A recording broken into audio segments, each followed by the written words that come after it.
Welcome to Chillin' 101. We hope this video helps. You begin by working on a duplicate file in your editor so you never lose the original. Listen once and mark problem regions, identifying hiss, hum, clicks, or background speech. First, apply corrective filters, a gentle high pass to remove rumble and a low pass to tame excessive highs. Then use short gain automation to reduce obvious loud noises. This quickly isolates problems.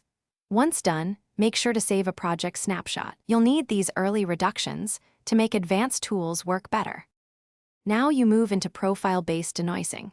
Select a silent portion that contains only the unwanted sound and capture its noise fingerprint. Apply a spectral or noise profile reduction plugin, setting threshold and reduction conservatively to avoid artifacts. For discrete pops and clicks, use spectral repair or manual brushes to interpolate audio. If broadband noise remains, use multi-band denoising or adaptive modes to target frequency bands separately. Make sure to compare bypassed and processed audio frequently. Small parameter changes can preserve clarity without introducing warble. Finish by restoring the tonal balance.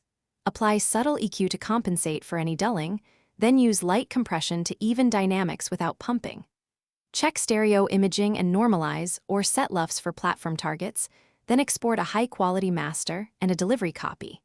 If you hear artifacts or unnatural warbling, dial back the reduction amount or recapture a cleaner noise profile and rerun spectral repair. One troubleshooting tip.